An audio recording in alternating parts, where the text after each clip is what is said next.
I'm looking at this camera angle and it's so like it seems so pretentious. It seems so like, oh, look at me with my paintings and like my record player here and like my mannequin. This look at how much personality I have.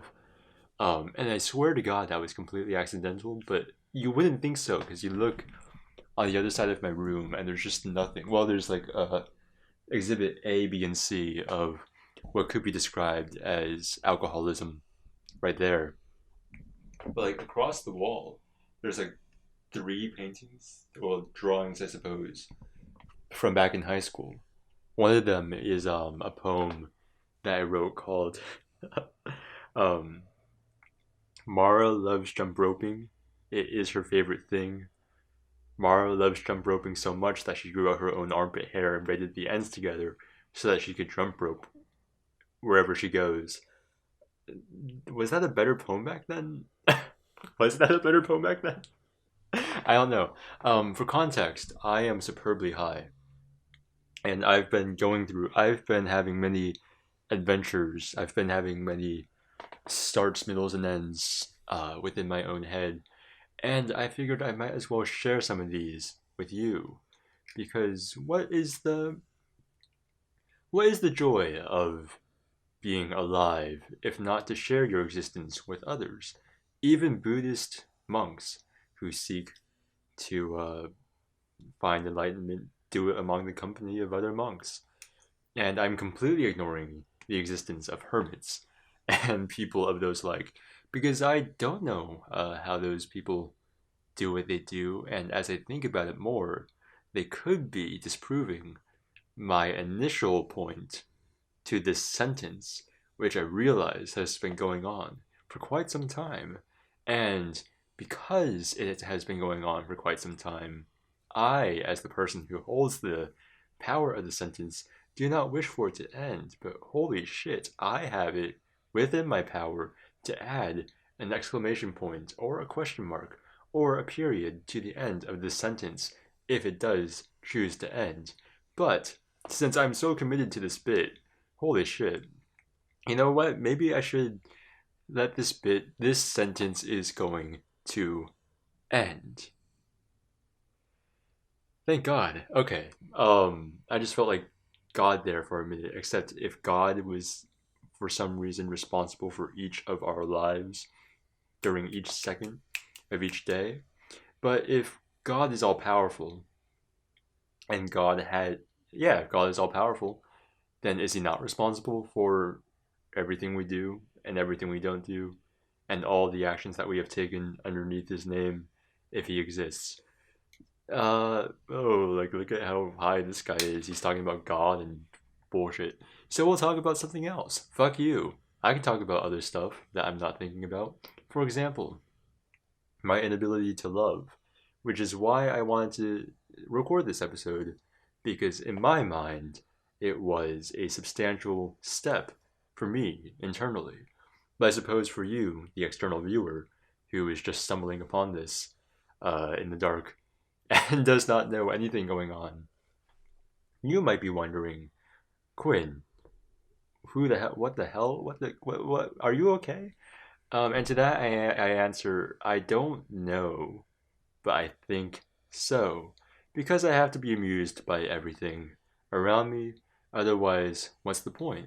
If we can't find some form of entertainment outside of our own demise, then what was the point of having enough life to live for a demise to even matter, to impact you in that way? Are these words that make sense? Why, when I'm high, do I feel the need to elongate sentences beyond their natural lifespan? Insert joke about like The Simpsons or Lost or something. You get the point. There's a really easy joke in here if I was like a Rick and Morty co-creator that I can make here because we're meta. But because I'm not a TV show with a huge budget, I just am again a man sitting alone in his room that you are listening to for some reason.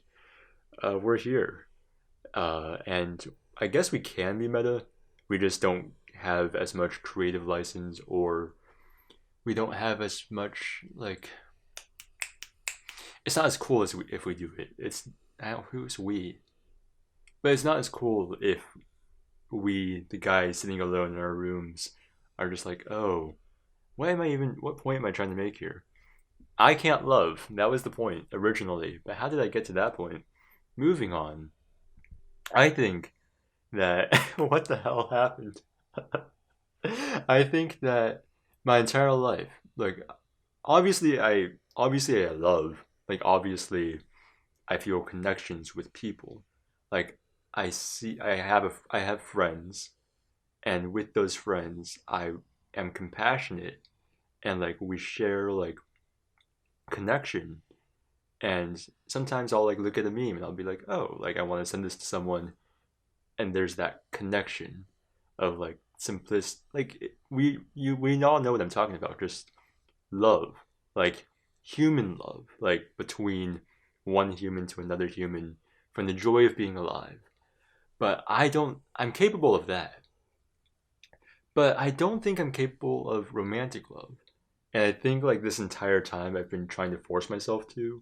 I've been forcing the human love, the pure human love that I feel for like a brother or a sister in the earth. What the fuck? Like for like just a fellow human being. I've been like I'll feel that purely, and then I really look at you and I realize, wait, I'm attracted to you. Like I find you physically attractive, and I also feel this like kinship with you. So perhaps it's romantic love. Perhaps this is something I must act upon. Um, Only for me to like realize that that's not really something I'm like physically capable of.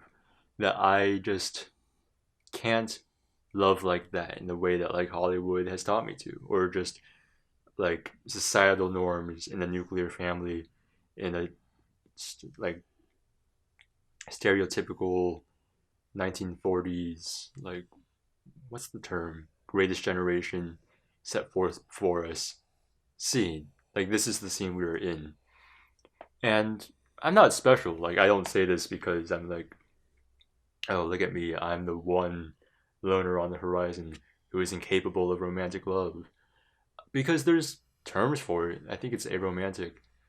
Um, but it just helps me put into context like all the connections I've made in the past, have been making now, and will make in the future with people who I assumed would be lovers, but really could just be really good friends. And I always look at these relationships from a perspective of like, oh, I have lost something, without being able to look at it from like, oh, I gained something in the first place, and now we can share this moment in history, in our lives, on this planet together.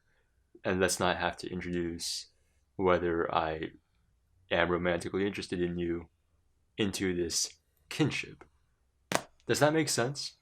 Am I making sense? Is this how people get laid? They just like they give up the idea that they need to have sex in the first place, and that just makes them even sexier. Because I'll be honest, I'm really attracted to myself right now. I don't know whether that's because I've given up on the idea of attraction, or if I'm just like feeling such a deep kinship with myself and like just humanity. And since I'm the only humanity in this room, but I don't want to masturbate. You guys are probably thinking it. I don't want to masturbate. I do have to pee, and I'll bring you guys with me because why not? This is a podcast that like 20 people are listening to. Actually, no, I could just pause. I'm gonna pause. Wow, I've been peeing a lot recently. I've noticed.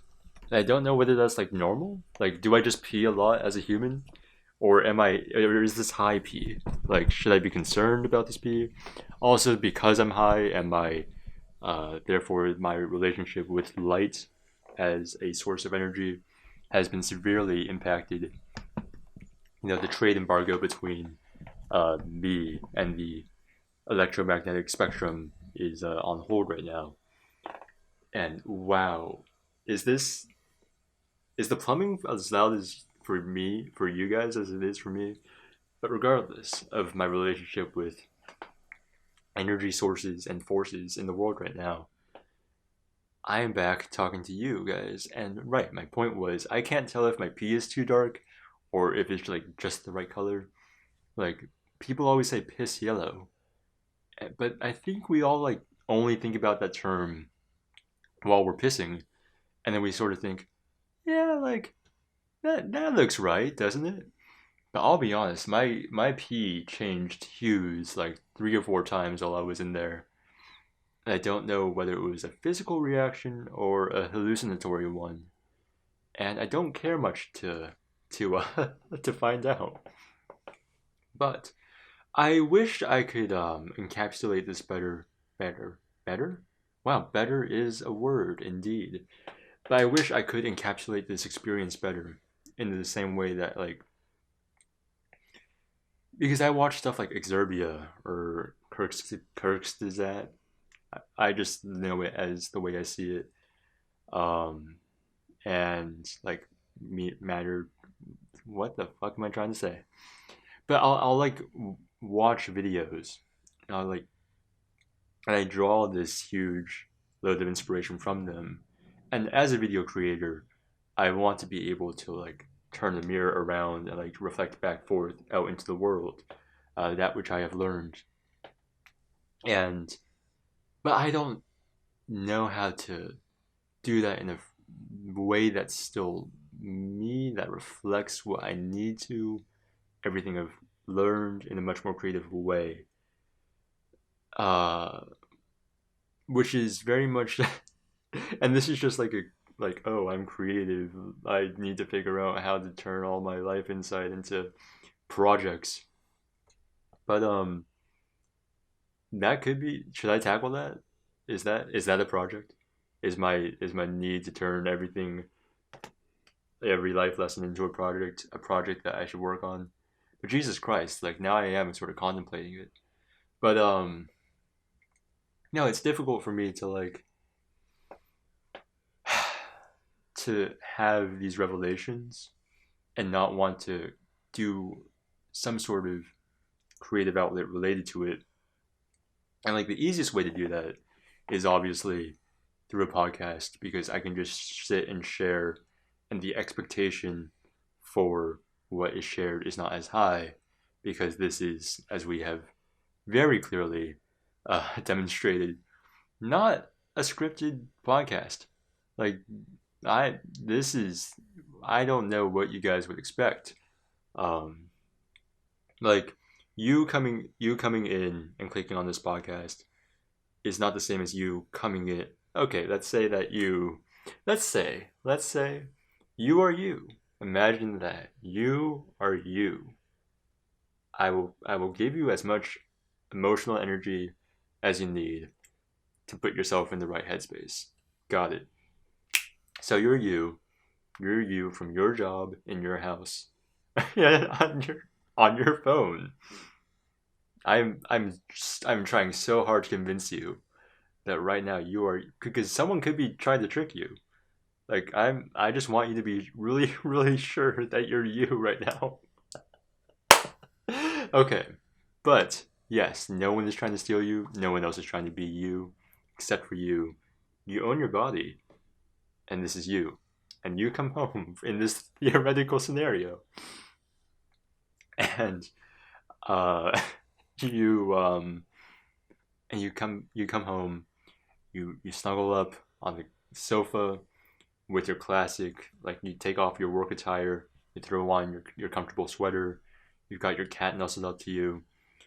You've already eaten for some reason, somehow between work and like getting down to the couch, but not actually having to like take the mind energy to eat. You have eaten. You feel fulfilled, is what I'm saying. And then you nestle down on the sofa, and then you like pull out your phone. And in both scenarios, your phone is the same, but on one you're watching like a movie, and on the other you're watching me. My point is the expectations are different, but why was that my point? Is this fun for you guys? Like, are you guys having a good time? Because I'm okay just doing this. I just want to know that you guys are too, I suppose. But so that's my point. Like this is a mess, and this sort of free flow,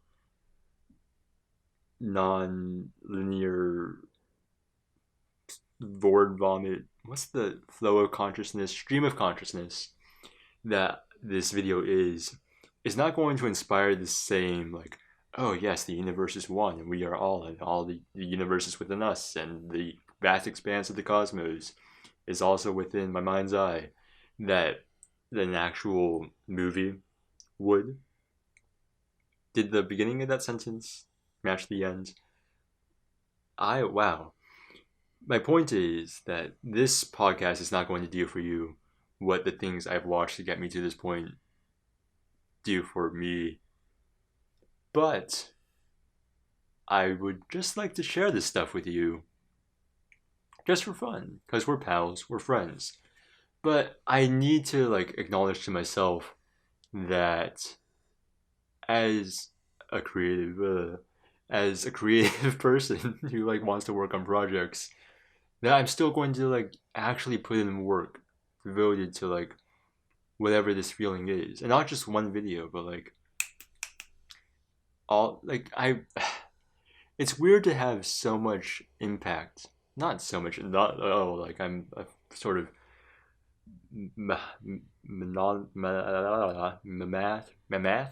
mammoth. I'm like monumental structure of a human being, like a Jesus Christ like figure.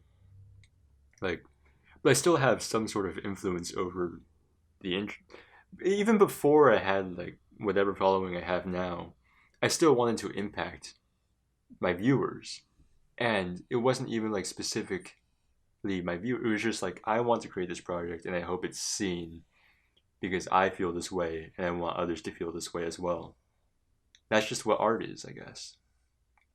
And it feels irresponsible for me to have that feeling then, and then to have that feeling now, and then with the resources I have now and the audience I have now, to not act upon this desire within me I've wanted to act upon this entire time.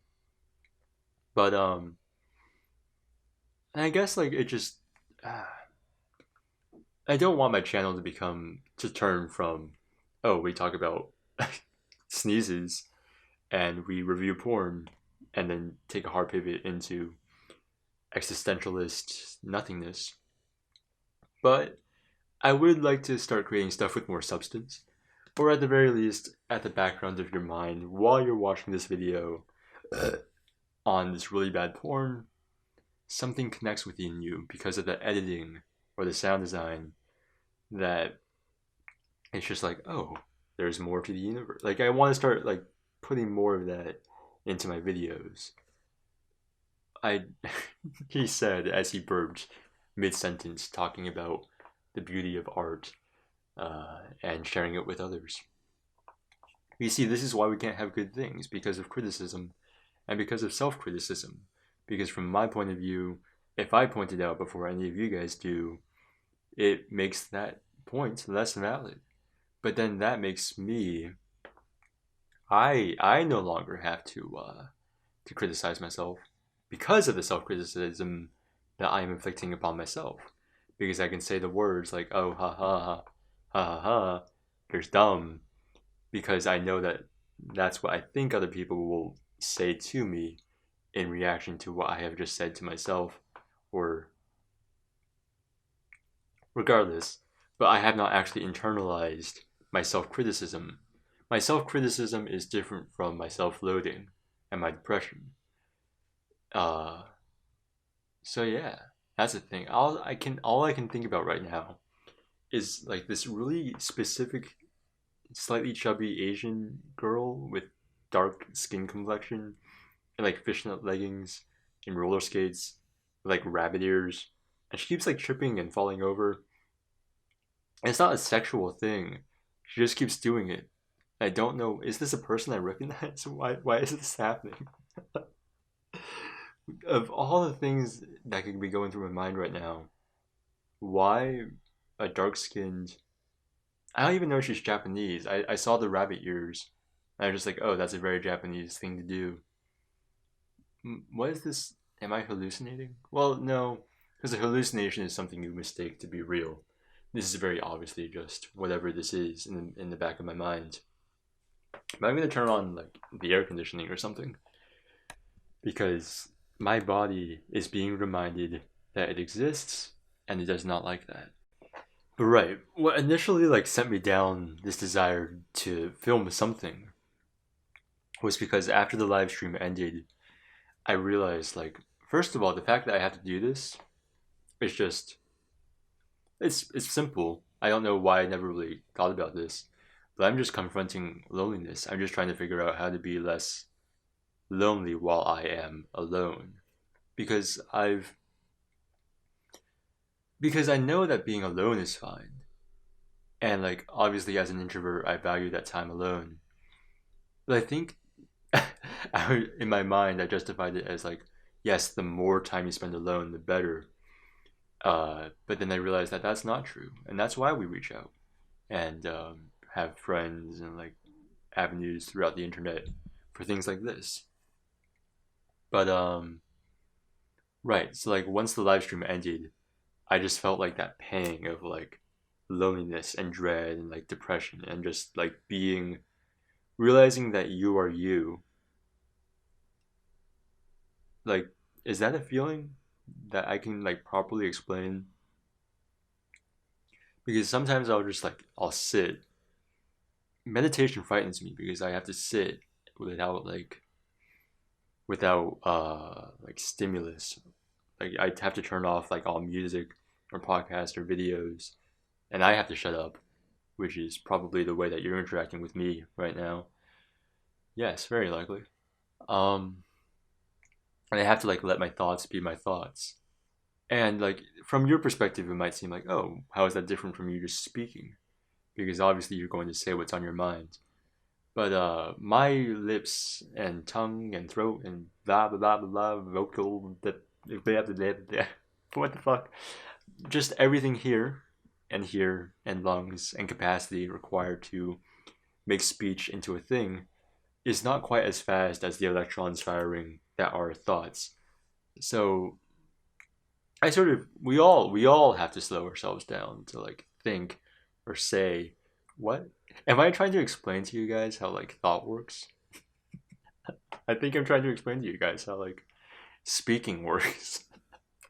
But this is all just to distract myself from the thoughts that are in my head constantly.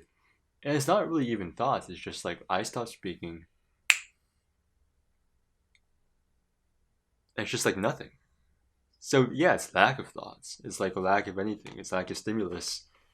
Uh, it's everydayness. It's the monotony, the dullness, the realizing that sometimes you just get up every morning and like you refill your Brita, and when you don't do it without, and if you do it without music, or a movie, or a television show, or a podcast, every day you're just waking up and refilling your Brita.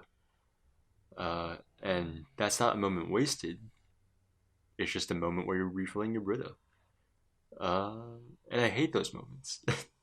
I hate like combating what I just said. I hate meaningless moments like that. Like I hate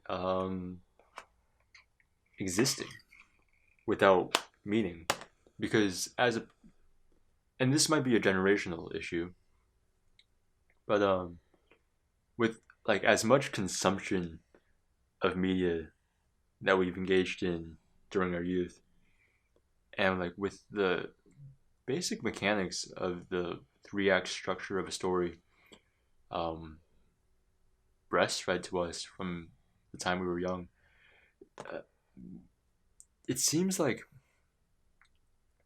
we are raised like from stories. We are raised to believe that everything is going to be a story, and that there must be some sort of structure to it, and that everything within that story like flows and like provides significance to the end.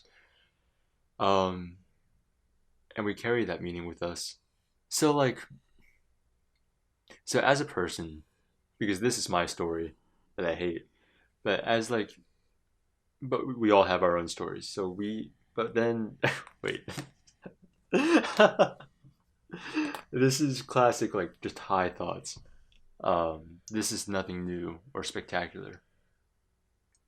So what was I saying that was going to make this new or spectacular? I don't remember. In my head, I sound British, but I know I am not. But but yeah. So back to the original point. It's a good thing I did the cigarette routine because otherwise I would not have remembered. And see, that's the thing. Without like this story arc of me taking out the cigarette for no reason, then I would not have been able to remember what I was talking about. And it's like that. I guess it's not a story driven thing, but it's just a human desire for everything in life to have consequence in some way. Um, because we stub our toe and we think about the time lost during that moment. And it's just we walk to work, and during those moments, we must be gaining or losing something. And, right, okay, we're back to the point. And it's during these moments, yes, still, holy shit, wow, we really went off on a tangent there. Yes, so when you realize that you are you, that moment, wow. I don't know how much time passed, but that moment when you realize you are you, and you realize the monotony of that, and how every day is going to be every day, and this is just your life. That's when the depression kicks in. Wow. Okay. That thought remained unfinished for quite a long time, and I am sorry, my dear viewers, if you had to be along for that ride. And right, so why was this is just going to be a mirror. This is the mirror podcast. As you just progress forward at a certain point, and then we hit reverse on the thing, and then we drive backwards, and blah blah blah blah blah. It's all a metaphor. Um, this is just me trying to remember what I was talking about. Story arc, nothingness, nothingness, boom, bam. Right. So yes, once I turned off the once I turned off the live stream and just lacked the stimulus and was like, okay, I'm no longer interacting with anyone, and therefore I have to be alone, the nothingness kicked in, which I just described to you. Thank God I did. Thank God I took that detour to describe nothingness to you. You know, just turn off, pause this video for like 5 seconds, and you'll experience it. That's a much better way of going about it. But yeah, that kicked in, and I was just like, I need to like run. I need to like do something outside of this room that I haven't in a while. So while on a tab of acid, I am on acid. I've done acid. Don't worry, this is not my first time. So while on a tab of acid, I just I do stretch. Okay, so I stretch. I do all the proper like body shit. I stretch. I hydrate. Like I'm. This is not my first time on the drug. I do everything I need to do. And I run. I just sprint for a while because like that's a healthy thing to do. Like you take care of your body and you sprint and like you run and you figure shit out and you let yourself feel things. But then at a certain point you realize, wait a minute, I am on like a mind altering drug that does also affect my body because of the way it interacts with my hormones and possibly my sweat glands and like my ability to like my body's ability on like a very minuscule level to judge like what's happening with like, should I sweat this much? Should I not sweat this much? Am I really this hot? Maybe I shouldn't be doing such a strenuous activity right now. So I headed back, and uh, as like as my body felt, as I felt my body in the most way I've ever felt my body before, if that makes sense. Pain, physical exertion. We've all sprinted, we've all run, you know it. So I don't know why and why am I going into further detail? Just like the dryness, I guess, of it. Like it's one thing to feel the heat upon you beating down from externally, but it's another to like feel it within you, to feel it in your throat, crawling like clawing, like from your interior, and trying to like vanquish you from the inside, like that sort of heat, that sort of thirst, that dryness, um, was just tearing my body up. And that's when so that's the state I came into when I crawled into this apartment, and I just like threw on some Alan Watts, and I just sat in the shower and turned it as cold as I could. And as soon as I did that, like I um I went from feeling my body to like, just like feeling everything like crisp black and white. Like we, as in we all think we know what black and white looks like because of our experiences with it thus far, and our like relationship with it in books, like looking at a book and oh that's white and oh that's black. But no, like within my mind this was the clearest black and white I have ever seen in my entire life. And what all embodiments of black and white possibly strive to be. Like a baby white grows up thinking and dreaming, I want to be this very specific white, which seems racist. It's not. We'll go with black. But from a color's point, if a color had ambition, would it aim to be the truest color, like the most? Because this was like a true white, like this true black, true, true purple, purple. There we go. That makes it seem less racist.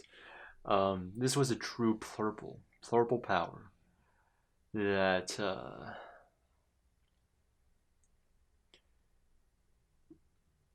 sorry, but yeah, I need to finish this thought. I need to finish this entire story so I could like get back to what I was doing before, like cut off this podcast. So right, the crispiest black and whitest white. Thank you, Quinn. You really narrated that construct for us. Ha ha ha. Self criticizing again to avoid the comment section or blah blah blah. What else sort of it's all metaphorical or metaphysical or blah blah blah blah blah blah blah blah. As long as you point at something and say blah blah blah blah blah, as long as you point at yourself and say blah blah blah blah blah, don't take it too seriously, then no one will try to criticize what you're saying. So yes, this is me laughing at you, saying, "Oh ha ha ha ha, I'm definitely foolish and don't know what I'm talking about." But as long as I acknowledge it, you guys can't make fun of me for it either. Wow. There we go. I have so much of that, like, deeply, like, rooted within me. But yes, black and white branches. Like, I don't. You guys aren't going. I'm not. I'm not even telling you guys this to like give you the same experience. Now I'm just doing this for my own sake because I need this to end. This has to end at some point, and it has to end with me telling this story because that's the entire reason I sat down here to tell you this. Right, podcast. Yes. So, so feeling like the cold water as like a complete contrast to everything I felt in my body up until that point. It was a weird like self-realization for me because I've always looked at these moments like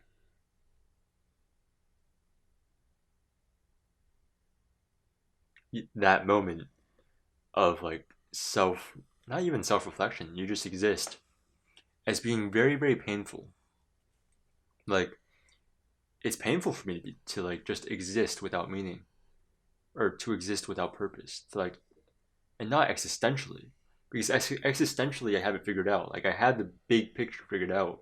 Like I know why I should not kill myself. I know what the purpose of humanity is.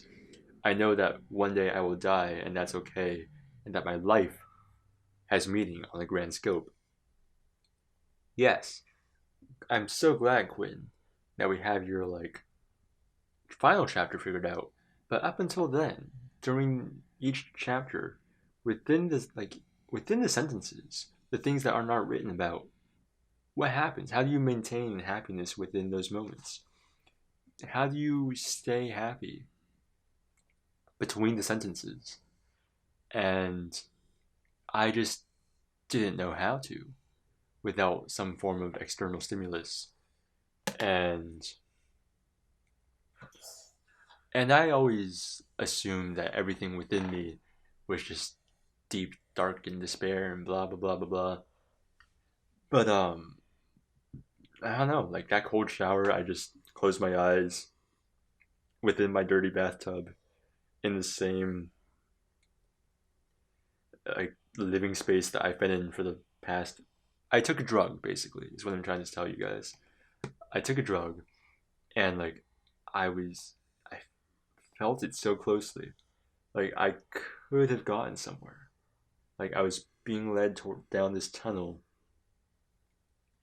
Imagine like the very center of life. Close your eyes and just imagine like the center of everything there. Just and being led down it, like falling into an abyss. And like on the edge of the abyss are like tendrils like creeping in, like the edge of the sun. Uh, and it was a pathway down. But for some reason, every time I became aware of what was happening, like, oh shit, if I like, this is it, this is what I want. Like, I need to like go down and get lost within this abyss, which is apparently within myself. I would I'd like snap back and be like, oh wait, no, I'm this water's too cold, or like, oh my back aches, or like something would remind me that I was me during that point, during that time, and all I would want to do is like, so then I would try desperately, like try with more vigor to reach inner peace, which is very just ironic and just self-defeating. And basically the point of this was uh yeah, don't try so hard apparently. This all makes this is all so much more meaningful if you're actually experiencing it, because now that I look at it, I am just Starman being like, yeah, don't cheat on your wife, or yeah, like if you leave your wife, it'll turn out badly for you. Um, so wow, okay. So I think we are all raised from birth being fed those stories. And there's a day where we acknowledge it, but then there's a day where we internalize it. And I think I today internalized something. Don't try so hard. I very briefly internalized the saying, just relax and don't try so hard earlier today. It did not happen, and I wish it had. But this is sort of self-defeating, isn't it? The fact that I wish I had. But I like the fact that I'm able to have this as like the longing in my life, as opposed to like, oh, this girl, or like, oh, this job, or like, oh, I don't have the camera I want. I get I'm just saying a bunch of other stuff, but I just feel lonely. So this girl, bringing it back around to that. But I'm just glad that I have like a more internal focus of like, oh, I need to feel this some sort of like this loss, like the loss, the loss that I am mourning right now is the loss of something within myself that will come by again. It's the loss of like loss. I keep using that word. It was this discovery of something greater within me. And yeah, and I keep focusing on like the things I lose. Well, everything is just language, isn't it? You just speak blah blah blah blah blah. Look at those words. This is a podcast. Um, I what is this like from your perspective? Wow, wow, wow. But but yeah, I feel good. But it's good to have like so what I need to learn, what I need to internalize is okay, I have not lost something. I gained something. And even if I perceive myself to have lost something, alright, basically basically if you have lost something, it means you gained something in the first place. But then okay, you still lost something, try to okay, so like the fact that you had it or gained it, and then reestablish your connection to the thing you lost. All right, so what I'm talking about is relationships with people. What am I trying to say here? Actually, this might be a good time to wrap up the podcast because apparently I still have stuff to figure out. If I'm acknowledging like that I no longer have anything to talk about during this podcast of all things, that could very well be a sign that I have run out of things to talk about because I need to do some more self-actualizing. So stay tuned, and wow, my body hurts.